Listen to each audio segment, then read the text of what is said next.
Rama, Hare Hare, Hare Krishna.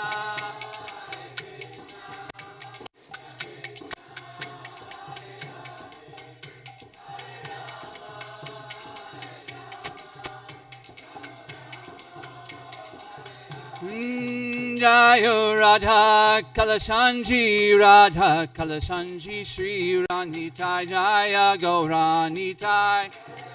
Radhakund, Giri Govardhan Ki Jai, Dan Ki Jai, Vrindavan.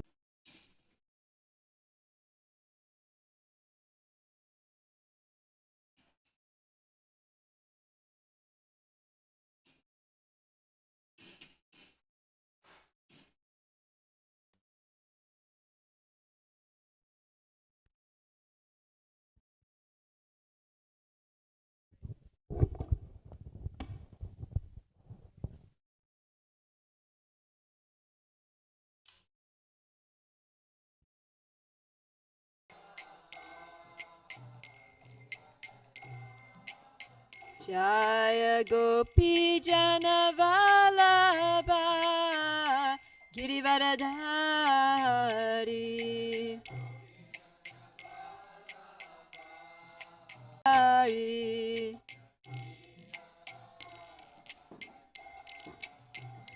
Jaya Radha Madhava Kunja Bihari.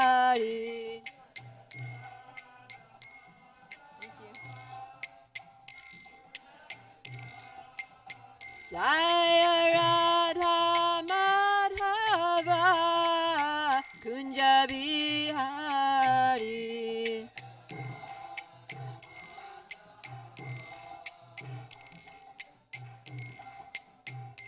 Jaya Prabhupada, Prabhupada, Prabhupada, Srila Prabhupada.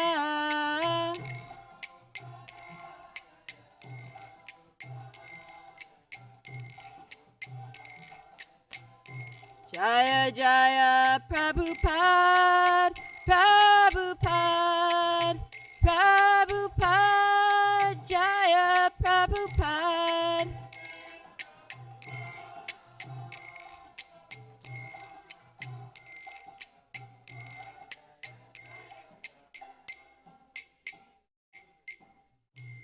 Gaur Premanandi, Hari Hari. Oh. Om Namo Bhagavate Vasudevaya. Om Namo Bhagavate Vasudevaya. Om Namo Bhagavate Vasudevaya.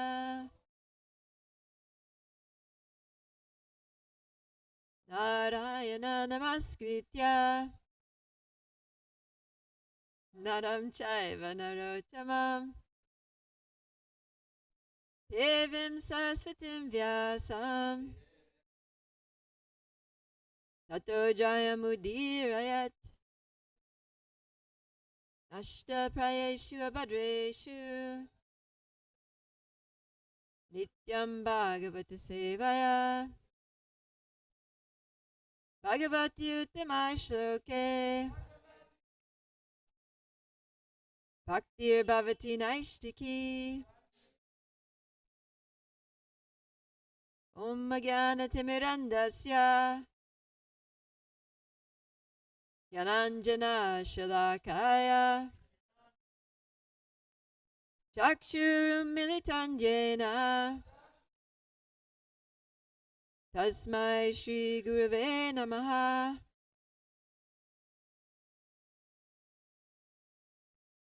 So welcome everyone to this morning's Srimad Bhagavatam class.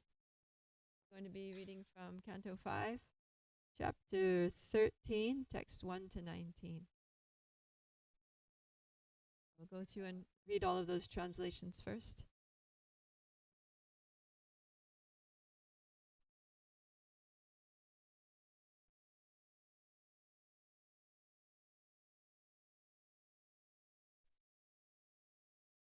Chapter 13. Okay, yeah, so here Jadbharat continues to instruct Maharaj Rahugana, and in this section, he's doing so by means of an allegory. So he's going to, thank you. He's going to, an allegory means a story which is kind of a made-up story, but it has parallels to the actual situation. So he's going to tell the story of a merchant who goes to the forest and what happens to that merchant.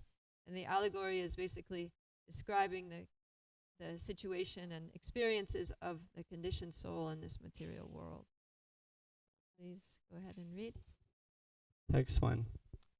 Jadbharat, who had fully realized Brahman, continued, "My dear King Rahugana, the living entity wanders on the path of the material world, which is very difficult for him to traverse, and he accepts repeated birth and death. Being captivated by the material world, under the influence of the three modes of material nature, Sattvagun, Rajagun, and Tamagun, the living entity can see only the three fruits of activities under the spell of material nature. These fruits are auspicious, inauspicious, and mixed. He thus becomes attached to religion, economic development, sense gratification, and the monistic theory of liberation, merging with the Supreme. He works very hard day and night, exactly like a merchant who enters the forest to acquire some articles to sell later for profit. However, he cannot really achieve happiness within this material world."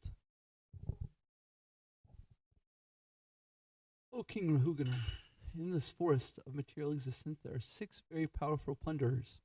When the conditioned soul enters the forest to acquire some material gain, the 6 plunderers misguide him. Thus, the conditioned merchant does not know how to spend his money and is taken away by these plunderers, like tigers, jackals, and other ferocious animals in a forest that are ready to take away a lamb from the custody of its protector. The wife and children enter the heart of the merchant and plunder him in so many ways.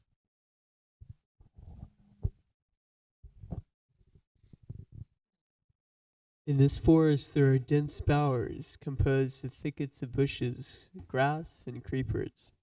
In these bowers the conditioned soul is always disturbed by the cruelly biting mosquitoes, the envious people.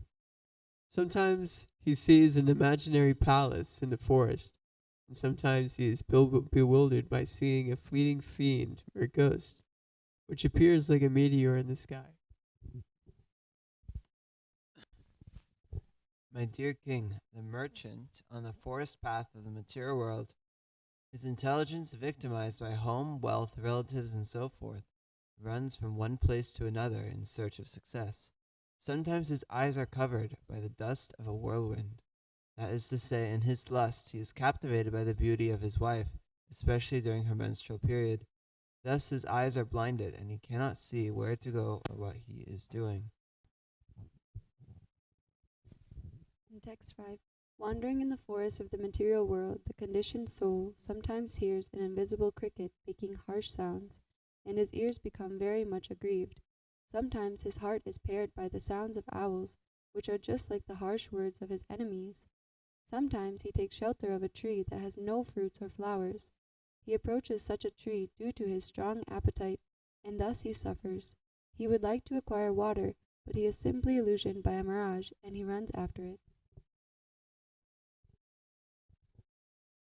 Sometimes the conditioned soul jumps into a shallow river, or being short of food grains, he goes to beg food from people who are not at all charitable. Sometimes he suffers from the burning heat of household life, which is like a forest fire.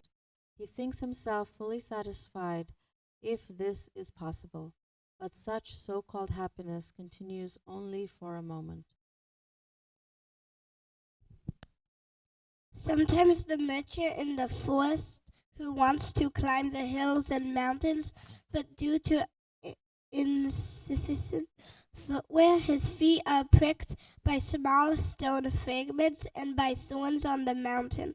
Being pricked by them, he becomes very aggrieved. Sometimes a person who is very attached to his family becomes overwhelmed with hunger, and due to his miserable condition, he becomes furious with his family members. conditioned soul in the material forest is sometimes swallowed by a python or crushed. At such a time, he is left lying in the forest like a dead person devoid of consciousness and knowledge. Sometimes other poisonous snakes bite him. Being blind to his consciousness, he falls down into a dark well of hellish life with no hope of being rescued. Sometimes, in order to have a little insignificant sex enjoyment, one searches after debauched woman.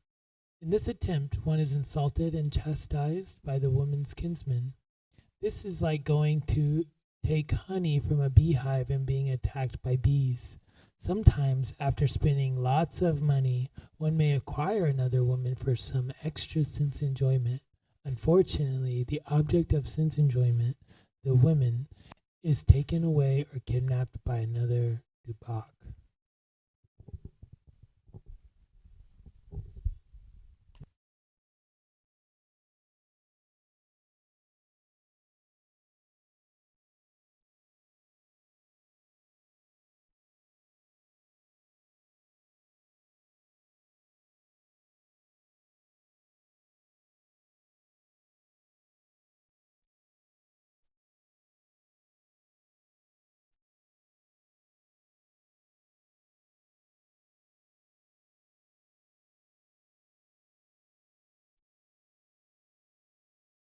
I think it's on.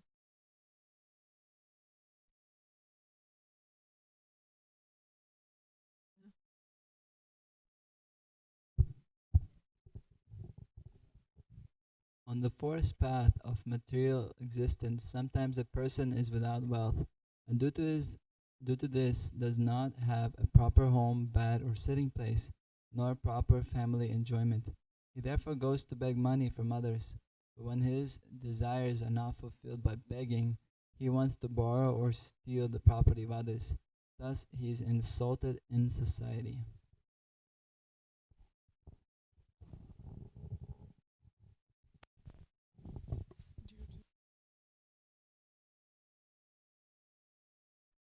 Transactions, relationship.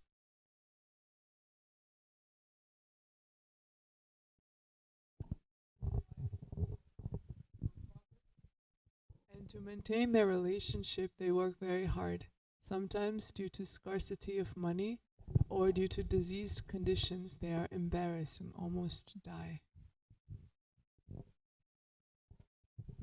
My dear king, on the forest path of material life, first a person is bereft of his father and mother, and after their death he becomes attached to his newly born children. In this way, he wanders on the path of material progress and is eventually embarrassed. Nonetheless, no one knows how to get out of this, even up to the moment of death.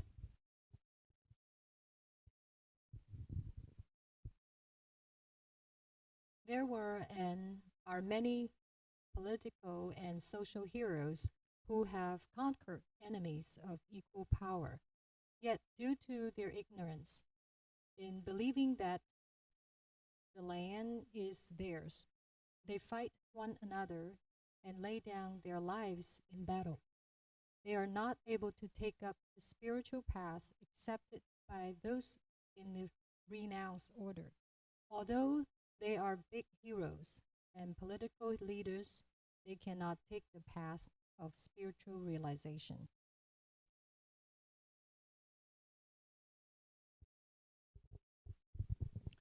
Sometimes the living entity in the forest of material existence takes shelter of creepers and desires to hear the chirping of the birds in those creepers.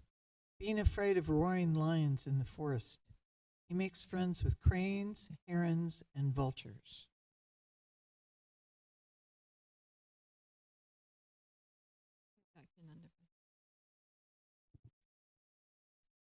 Three more.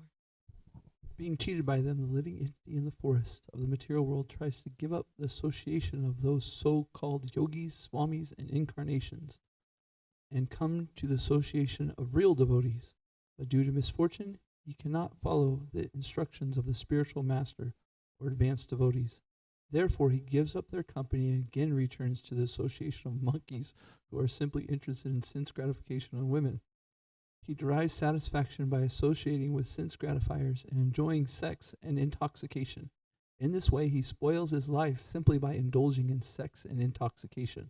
Looking into the faces of the other sense gratifiers, he becomes forgetful, and thus approaches death.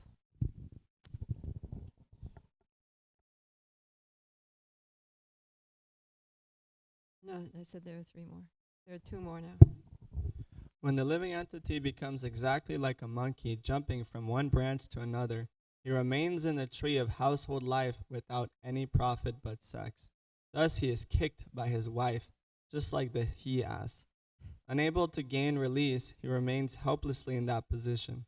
Sometimes he falls victim to an incurable disease, which is like falling into a mountain cave.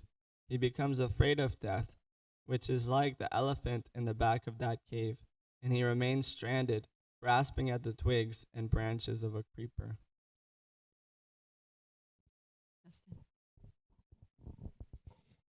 O killer of enemies, Maharaj Rahugana, if the conditioned soul somehow or other gets out of his dangerous position, he again returns to his home to enjoy sex life.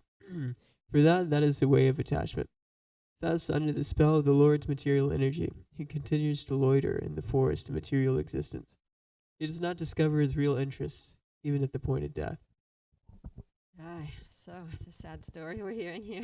All right, let's go back to text 17. We'll do the Sanskrit.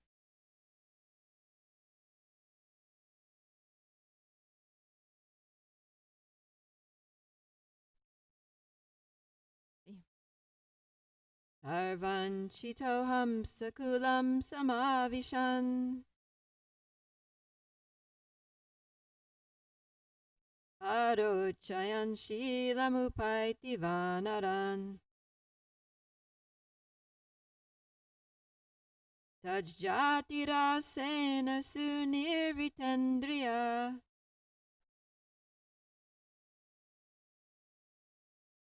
Parasparo dvikshana vismitavadi Sarvanchitoham sakulam samavishan Arochayan shilam upattivanaram Tajjatirasena sunirvitendriya Parasparo dvikshana vismitavadi.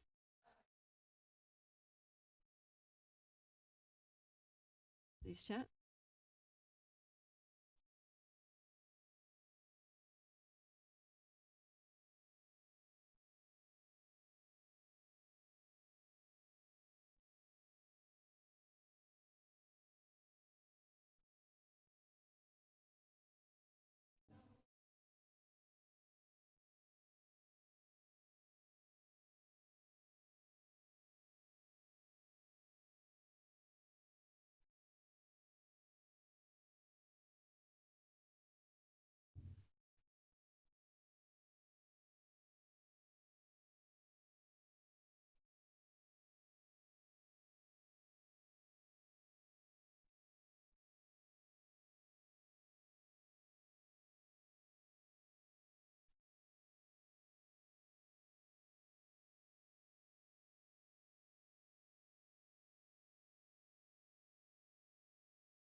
Tajjatirasena sunirvitendriya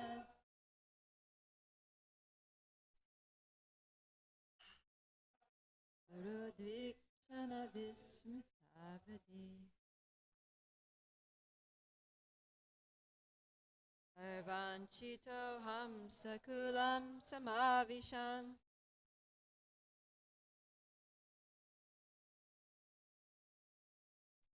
Arochayan shilamupaiti vanaran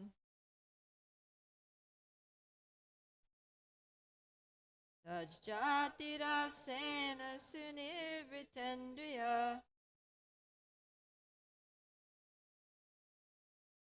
Paraspara dvikshana vismrita. Let's do the word for word all together. I, by them, the cheaters and pretenders and so-called yogis, swamis, incarnations, and gurus. Vanchita, being cheated. Hamsa Kulam, the association of great Paramahamsas or devotees. Samavisham, contacting. Arochayan, not being satisfied with. Shilam, their behavior. Upaiti, approaches. Vanaran, the monkeys, which are all debauchees with no good character. Tat jati rasena, by sense gratification in the association of such debauchees. Sunirvrita indriya, being very satisfied with getting the opportunity of sense gratification. Paraspara, of one another. Udvikshana, by seeing the faces. Vismrita, who has forgotten. Avadi, the end of life. Translation and purport by His Divine Grace A.C. Bhaktivedanta Swami Srila Prabhupada Ki Jai. Being cheated by them, the living entity in the forest of the material world tries to give up the association of these so-called yogis, swamis, and incarnations and come to the association of real devotees. But due to misfortune, he cannot follow the instructions of the spiritual master or advanced devotees. Therefore, he gives up their company and again returns to the association of monkeys, who are simply interested in sense gratification and women. He derives satisfaction by associating with sense gratifiers and enjoying sex and intoxication. In this way, he spoils his life simply by indulging in sex and intoxication. Looking into the faces of other sense gratifiers, he becomes forgetful and thus approaches death. Report. Sometimes a foolish person becomes disgusted with bad association and comes to the association of devotees and brahmanas and takes initiation from a spiritual master. As advised by the spiritual master, he tries to follow the regulative principles, but due to misfortune, he cannot follow the instructions of the spiritual master. He therefore gives up the company of devotees and goes to associate with simian people who are simply interested in sex and intoxication. Those who are so-called spiritualists are compared to monkeys. Outwardly, monkeys sometimes resemble sadhus because they live naked in the forest and pick fruits, but their only desire is to keep many female monkeys and enjoy sex life. Sometimes so-called spiritualists seeking a spiritual life come to associate with Krishna-conscious devotees, but they cannot execute the regulative principles or follow the path of spiritual life. Consequently, they leave the association of devotees and go to associate with sense gratifiers, who are compared to monkeys. Again, they revive their sex and intoxication, and looking at each other's faces, they are thus satisfied. In this way, they pass their lives up to the point of death. Srila Prabhupada Ki Jai. So, this section is describing the journey and experiences of the materialistic person in the conditioned life and all the difficulties, one difficulty after another. And the more the person tries to be happy in material ways, the more they experience difficulties, right? Like Prahlad Maharaj says that as soon as you try to endeavor for material happiness, the conditions of your distress begin. So the very attempt to be happy materially is doomed to failure. As soon as we just try to be materially happy, that's when our suffering starts. So instead of trying to be materially happy, we should try to be happy through serving Krishna, because that's the way that the soul can really be happy. And in order to get fully immersed into spiritual life, it requires some detachment from material life. But then this verse that we're talking about, text 17, it's about how somebody who realizes that material life is just full of pain and misery comes to spiritual life. But then the surprising thing is that they leave and they go back into that suffering condition of material existence. And Srila Prabhupada, the verse here that in the verse Jad Bharata is saying that he gives up the company of devotees and again returns to the association of monkeys. Right, in the Sanskrit it says Arochayan Shilam Upaiti Vanaram. So Vanaram is the monkeys, right? Like the Vanaras who were helping Hanuman. Because they were nice Vanaras because they were serving the devotee. But this verse is referring to the ordinary monkey species, or Prabhupada mentions in the purport, simian people, people who are like monkeys. Because monkeys are just always doing mischief. They're always engaged in some nonsense, like in Vrindavan, they're always just trying to steal something, cause some disturbance, break things. They just take the laundry off the clothesline and rip it apart and eat the buttons and everything. And then they, of course, they're very sexually inclined, and they fight with each other over the, the mating partner, and they're just very vicious and troublesome and disturbing, especially when they steal your glasses. So, but that's, so people fall down from the saintly platform of following regulative principles and, being with Krishna and with devotees and living a pure, regulated spiritual life to, again, becoming like monkeys. So how does that happen? We can look at different ways that happens. One thing is that we saw just recently in the case of Bharat Maharaj, that he was a great devotee. He was even on the platform of Bhava Bhakti. And it's not that he totally fell down and became like a monkey again, but he did have to take birth as a deer. And the reason that he had that spiritual fall down is because he didn't have association with devotees. Right? He went to the forest and he was living alone there and doing his sadhana. But because he didn't have spiritual support, then when he had when he started getting this material attachment to the deer, there was no one to really check that. There was no one to say, "Hey, Prabhu, I think you're spending a little too much time with that deer. Are you getting your rounds done these days?" So, we need devotees in our lives to gently correct our course when it looks like we're getting a little deviated. But Bharat Maharaj didn't have that, and so he ended up just getting absorbed in that deer and having to take birth as a deer, and then having to taking birth again as Jad Bharat. So here we have Jad Bharat. So he's remembering everything from his previous life as Bharat Maharaj, and he's actually taking all kinds of measures to avoid falling down again. So that's one thing, is that we need if we have no association, then that's almost as bad as bad association. And in the Chaitanya Charitamrita, it said that as the devotees are compared to gardeners, and in our heart there's the bhakti lata, the creeper of devotion that we're cultivating. And there are so many things that may harm that creeper of devotion, especially in the beginning stages when it's still very small and delicate and tender, and especially when it's very fresh. Then the plant is soft and sweet, right? The leaves are very soft, and so many animals like to come and nibble on the new sprouts because they're tasty. And so, different, in the beginning of spiritual life, many things come to attack us, right? Like our non-devotee friends, they try to pull us away, or family members, they try to convince us that this is not the thing to do with your life, or just our material desires come up, or, all kinds of things. Different beliefs that we have can make it difficult for us to actually embrace the philosophy of Krishna consciousness in the beginning. So all of these harmful elements are there, but the association of devotees is compared to the fence around the bhakti lata. So there are many dangers that might come to, eat or harm the creeper of devotion. But if we have a nice fence around it, like you see in Vrindavan when they plant trees, they always put a nice fence to keep those monkeys away, to keep the cows from nibbling on it, to keep people from just running over it with their vehicles, which they drive all over the place. So so we need this fence, especially in the beginning, but really all the time, because it's always the material world is always dangerous. Padam yat padam natesham, right? The danger at every step in this material world. So we need to keep our bhakti latas, keep our spiritual lives within the fence of the association of devotees. So association is important.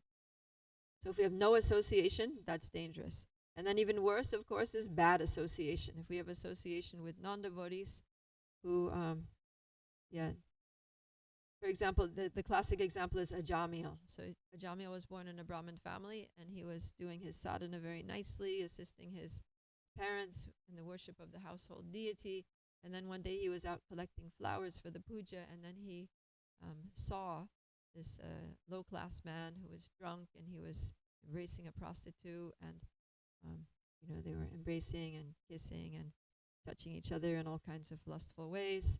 And Ajamil, he was like, whoa, what is that? Something, it kind of sparked something in him.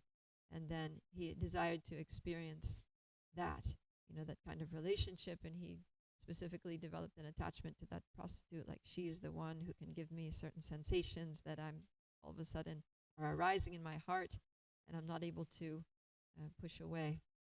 So then he ended up tracking down that prostitute, marrying her, and then abandoning all of his brahminical services, and actually rejecting his parents and doing resorting to a sinful life just to make the prostitute happy, because she really dragged him down. So in both situations, we see that both of them were engaged in regulated spiritual practices, and both of them got dragged down to a lower level, one by no association and one by bad association. So those are some things that can make us leave Krishna consciousness. Another aspect of bad association is that we may be associating with devotees, but the devotees may be associating with us in a way that's not favorable for our spiritual life. And even senior devotees, sometimes, if they're not careful, and even if they have good intentions, may end up inadvertently being bad association, especially for new devotees. Because it's one thing, if somebody's not a devotee at all, they're just a complete materialist, and they do something or say something that's harsh or critical, or they do something that's, not nice, then we'll think, oh, they're materialists. They're ignorant. They just don't know how to be. But if there's a senior devotee, so someone who's been practicing for many years, even decades, and then they do something that's bewildering, that can be very faith-shaking and undermine our faith, and think, oh wow, is this what's going to happen to me after decades of practicing Krishna consciousness? I'm still going to be attached to these things. Or if those devotees, are just critical or harsh in their dealings, especially with a new devotee. Sometimes, older devotees can, in trying to, feeling like I want to help this devotee to, do things right, be always correcting.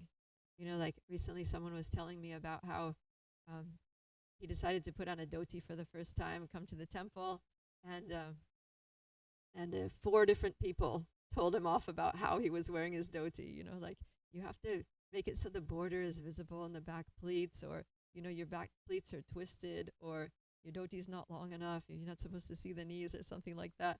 And for him, it was already a big surrender to just put that thing on, like, just for a Western person to put on a dhoti is already all right, I'm really going to do it. I'm going to really try to please Krishna and be the Vaishnava that he wants me to be, and I'm going to give up all my ego and what people think about me, and, I'm just doing it, do it for Krishna.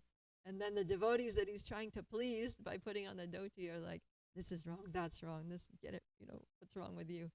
So it can be very discouraging, and it can make the person feel like, oh my God, is this what I'm surrendering to? Is this the community that I'm joining? So it's nice to appreciate each other and be like, wow, I see that you're really trying to imbibe Vaishnav culture. This is great. And also the other thing is that, of course, the person, they eventually do need to know how to put on a dhoti properly, but it's not that everybody and their brother and sister, like every Prabhu in the temple, needs to tell them how to put on a dhoti properly. There's generally one person who that person is accepting as a mentor, or a teacher, or a guide in their spiritual life, and let that person correct them, or just ask them, oh, it's nice that you're becoming serious in Krishna consciousness. Do you have a person who's kind of like guiding you and mentoring you in these, the important early formative years of your Krishna consciousness? And then you know who that mentor is. And then if you have any concerns about that person's behavior or the way they dress or with whatever, then you can go to the mentor person and be like, hey, I have a concern about this person. I noticed this. Can you please maybe speak to him? Because that's austerity of speech. Krishna talks about it in the Bhagavad Gita, that, what you're saying may be truthful, it may be right, but if you're not, Prabhupada says in the purport to the verse in 18th chapter Bhagavad Gita, about austerity of speech, that if you're not the teacher, if that person is not your student, not your disciple, or not your ward, like you're not the guardian of that person, then you should exercise austerity of speech and don't say anything. So we need to practice that so that people don't feel bombarded with corrections and end up going away. That's something that can actually drive someone away from the association of devotees. We have to be careful about that. So that's one thing, is that we're associating with devotees, but the devotees are associating with us in a way that's discouraging, and we may leave. The other way is we're associating with devotees, but we're associating with devotees in the wrong way, and we're offending the devotees. So that's Vaishnava aparad. That's another reason why we may leave, and that's usually the main reason why we leave. So this Vaishnava aparad, I was reading something in Madhurya Kadambini about it, and Vishwanath Chakravarti Thakur was saying there that Vaishnava aparad, it applies not only to senior devotees or great devotees, but even to the newest devotees or anyone who's trying to practice Krishna consciousness. So we have to be careful to not offend, great devotees, and not offend senior devotees, but we also have to be very careful to not offend anyone who's trying to be a devotee, even if that devotee has bad behavior, even if the devotee is, even sometimes maybe breaking a regulator principle or something, or seems to be, not a very nice person. But if they're trying to be a devotee, if they're trying to chant, and they're coming to the temple, then we have to be very careful to not offend even them, because the effects of Vaishnava aparad, even in that case, are just as strong. So yeah, he definitely brings that up. So what are the effects of Vaishnava aparad? Is that we lose our taste for the processes of devotional service.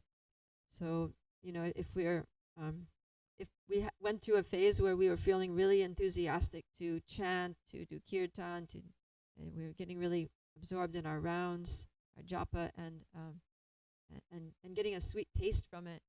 And then all of a sudden we lost that. We lost our taste for chanting. We're chanting, and it's just like, ugh, how many more rounds do I have? Looking at the counting beads, like, when is this going to be over? Or just finding like we're just so distracted or no attraction. Then it could be that we committed some offense, knowingly or unknowingly. And another result of Vaishnava aparad is that we start to take spiritual things to be ordinary. Right? Like we start to see prasadam as ordinary food. We take devotees to be ordinary people. Especially maybe we start thinking of our spiritual master as an ordinary person whose instructions we can just take or leave, So that's one thing. And another thing is that our material desires become strong. Maybe we were practicing devotional service for some years and material attraction kind of went away. Like we could just walk past some, opportunity for sense enjoyment and just not be at all interested. But then after making some Vaishnava aparad, we see that same opportunity for sense enjoyment. We're just like, wow, that looks good. I'd like to try that again, And so we become interested. And then, like the verse is saying, again, we become like monkeys, chasing after sense enjoyment in various ways. So these are some of the different ways that a devotee may become misfortunate. So yeah, this word misfortune, there's two different ways that we can be not fortunate. And one way is to be unfortunate, and the other way is to be misfortunate. So unfortunate applies to somebody who never got the chance to be a devotee, who just never met devotees, never got a book, never knew that Krishna consciousness was something that they could do with their life. So that person is unfortunate. But actually misfortunate can be even worse, because it's like you got the opportunity, but you just lost it, So this misfortunate situation of leaving Krishna consciousness is a very bad fortune. Of course, in another sense, it's better, because at least, you chanted the holy name a few times, you heard some Krishna consciousness, you took prasadam, so that will never be lost. It will always be in your permanent spiritual bank account. Then, just for some encouragement here, there's a verse from, maybe you can go to this 10 to 32, and we'll look at 10 to 32 and 33. 10 to 32 is the verse that it's a famous verse that Prabhupada quotes a lot whenever he's talking about impersonalists and how impersonalists come to advanced stages of spiritual realization. Then they actually may achieve liberation, a kind of impersonal liberation where they get out of the material world and they go to spiritual world, Brahmajyoti, in the spiritual sky, and they merge there into the light. They can exist for some time, but he says that they achieve that position with great difficulty, right? In the Sanskrit, he says, aruya kritrena. Yeah, kritrena means very difficult. So with great difficulty, they achieve this position of parampadam, the transcendental position. But then patanti means that they fall down again from this position of imagined liberation, because they don't have anugraha. They don't achieve the mercy of the Lord, because they don't worship the Lord, because they don't accept the personal form of the Lord. So they always fall down. So then he's explaining that actually he's quoting Shukadeva Goswami is quoting Lord Brahma in this verse. And so the question may arise, because this is about all kinds of anybody who's not a devotee. They may imagine themselves to be liberated. They may achieve like this lower stage of liberation, but they fall down because they don't have the mercy of the Lord, because only devotees approach the personal form and get the mercy of the Lord. So then someone may raise the question that, well, but does that mean that devotees never fall down? And so Lord Brahma continues in the next verse here. So just go, you can go to the translation. Yeah, 33. Long purport. I just go to translation. He says, O Madhava, O Supreme Personality of Godhead, Lord of the Goddess of Fortune, if devotees completely in love with you sometimes fall from the path of devotion, they do not fall like non-devotees, for you still protect them. Thus they fearlessly traverse the heads of their opponents and continue to progress in devotional service. So this is very encouraging, that even if a devotee falls down from Krishna consciousness, they don't fall down the way these other spiritualists fall down, because Krishna protects them. So we see many examples of devotees in our movement who practiced Krishna consciousness, did many years of service, and then they left.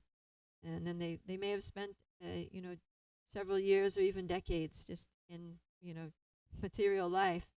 But then they eventually come back. And if you talk to them about, what was going on for you, what was your experience, a typical answer is going to be that they really tried to enjoy material life, but they couldn't, and they would see materialistic people around them, drinking and, all kinds of intoxication, sex, getting money, buying things, going on vacations, having luxuries and comforts, eating out, eating all kinds of things, even eating meat, and thinking, and seeing how all these non-devotees were having a great time doing these activities, just really living it up, so-called good life, eat, drink, and be merry.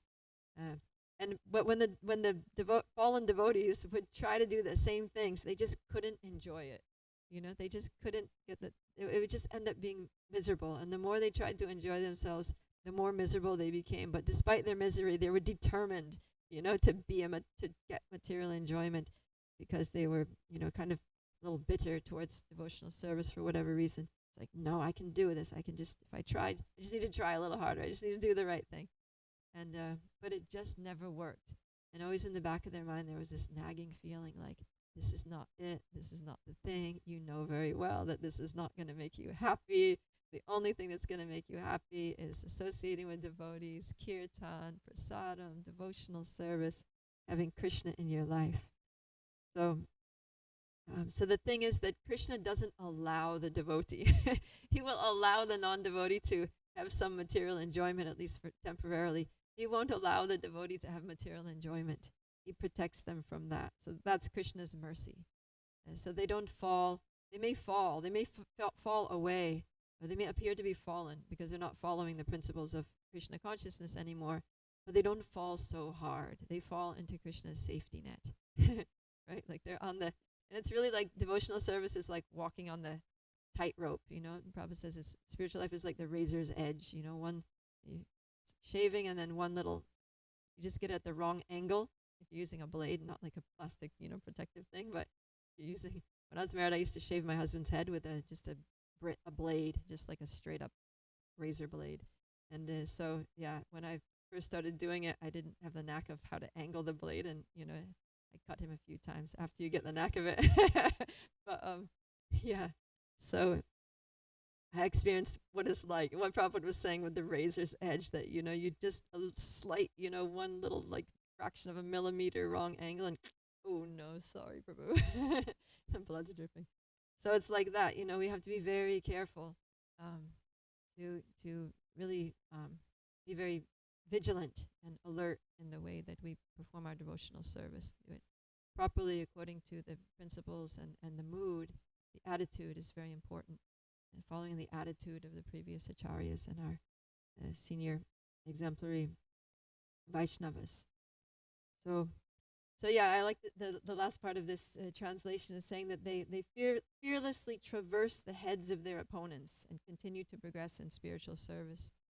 So the word here means the Sanskrit word vinayaka. It means obstacles or impediments.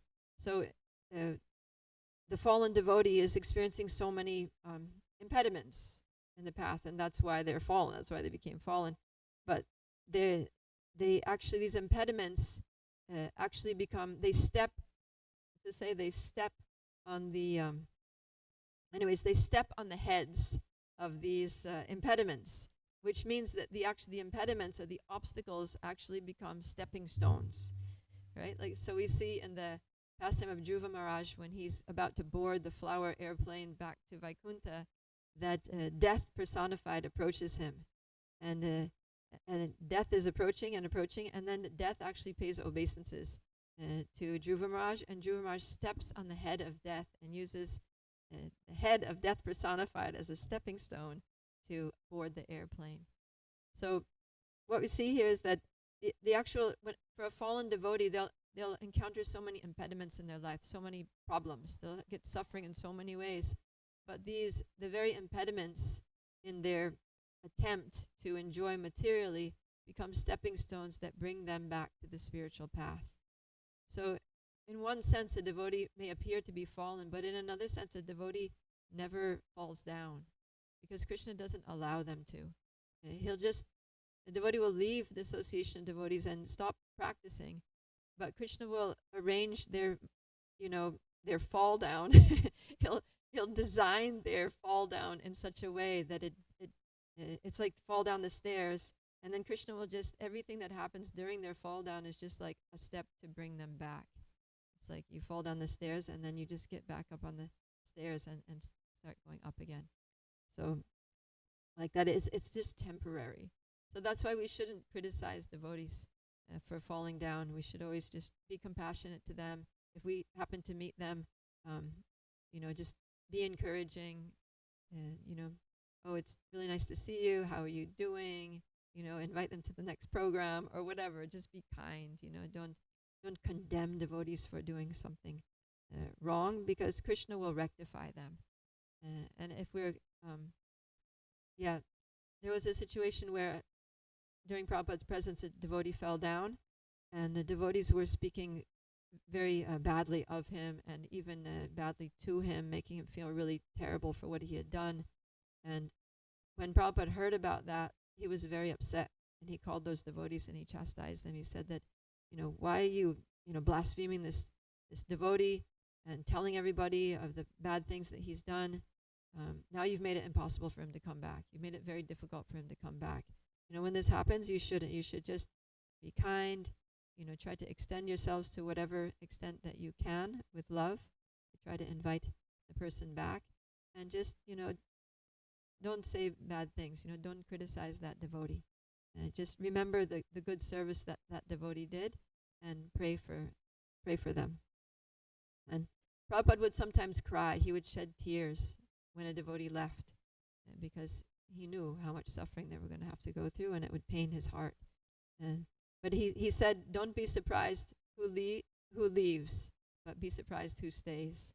So, it's hard to be a devotee. It's really hard. The material energy is very strong, It's very easy to make offenses. It's very easy to take things for granted.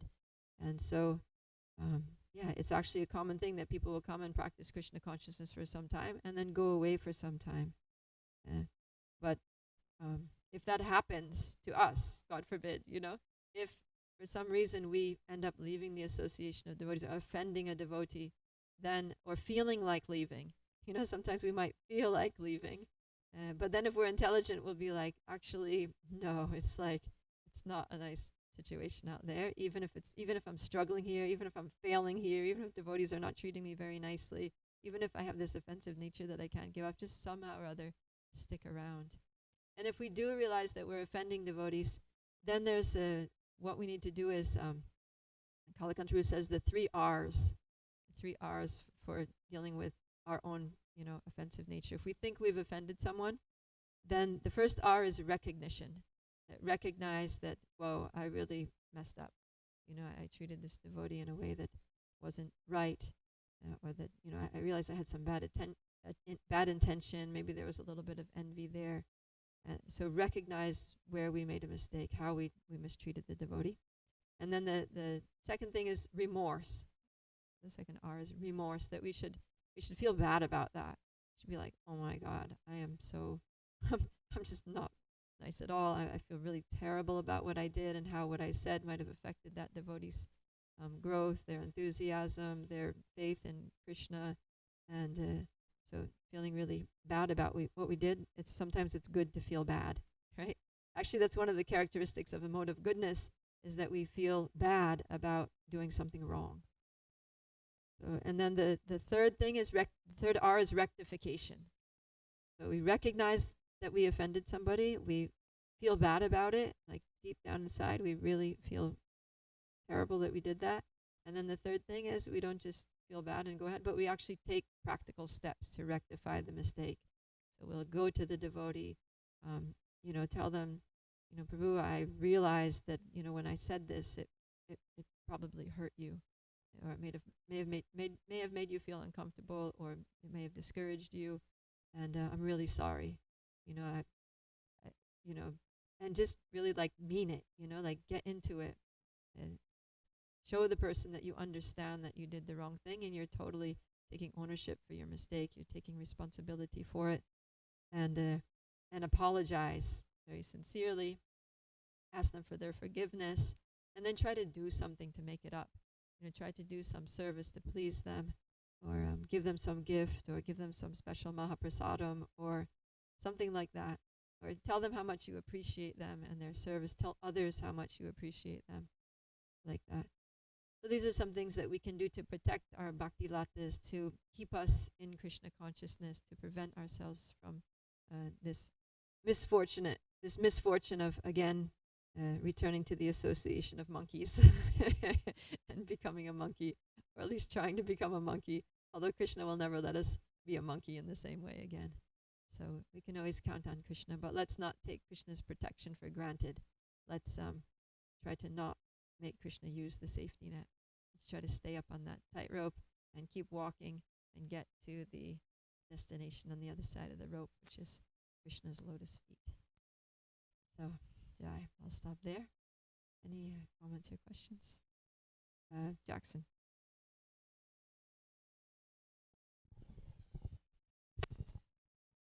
It feels that in the movement, there's many levels to Krishna consciousness. There's many levels to experience Krishna consciousness from, and where one thing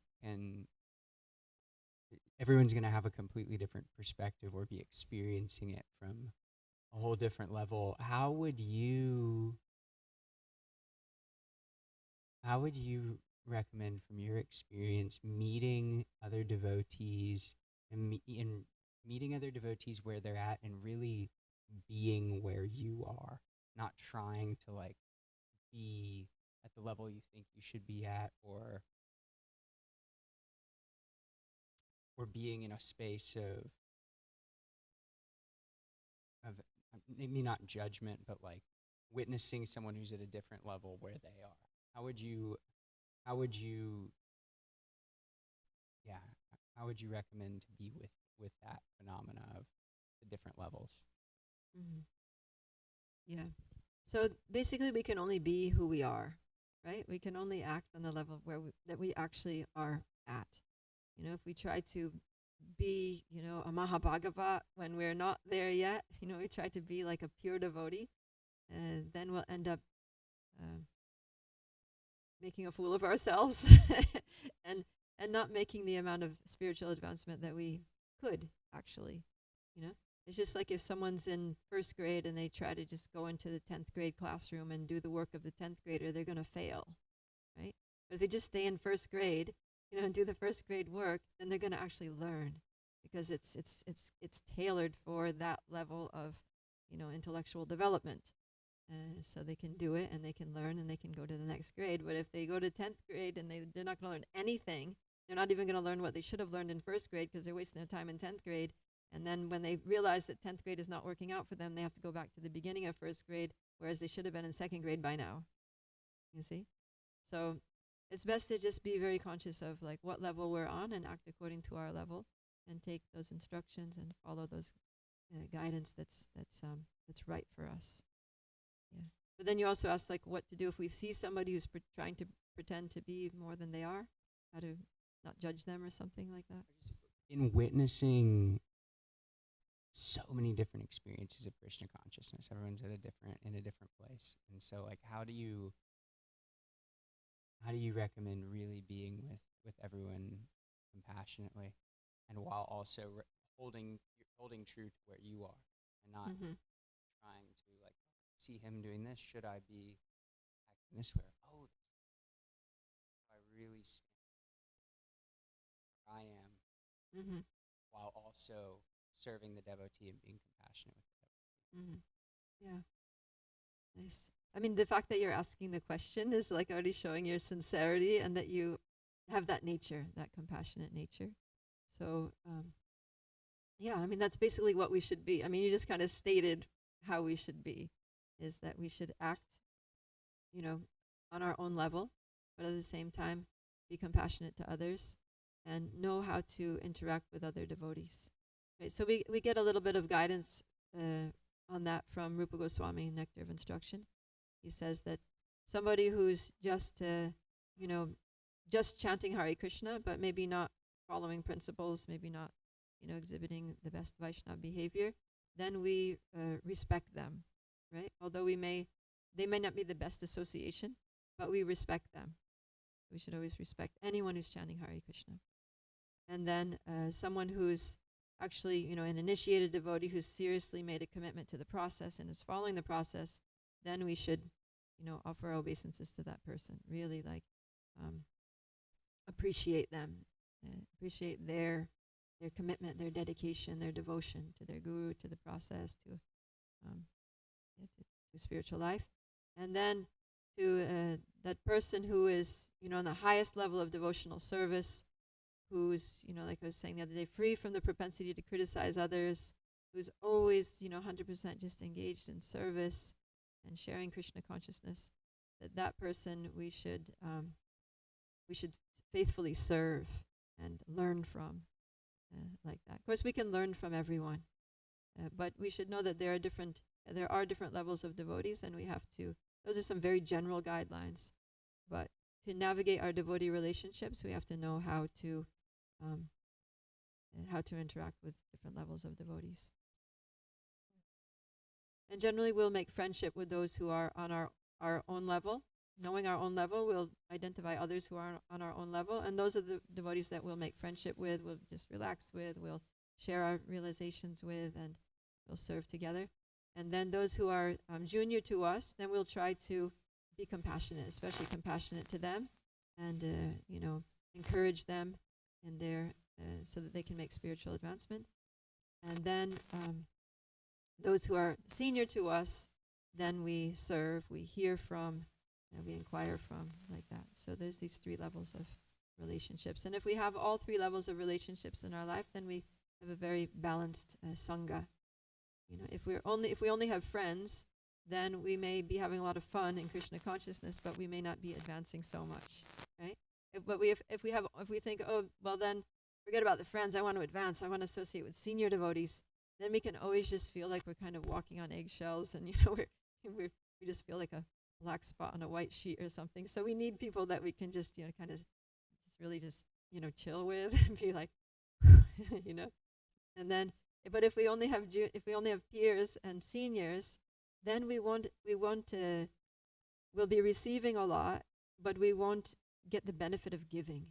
Right? There's so much benefit in giving and sharing Krishna consciousness. So we should also find devotees who are junior to us, go out and, go out like, just or going out every day and going to college campuses and sharing Krishna consciousness with people who are junior, who need it. And that gives them the opportunity to be givers, to be spiritual masters, to be, Vartma Padarshika gurus and Shiksha gurus to these, college kids who haven't got a clue.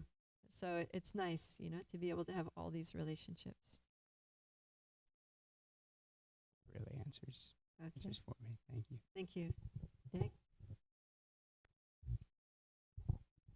Thank you so much, Prabhupada Priya, for the wonderful class yet again.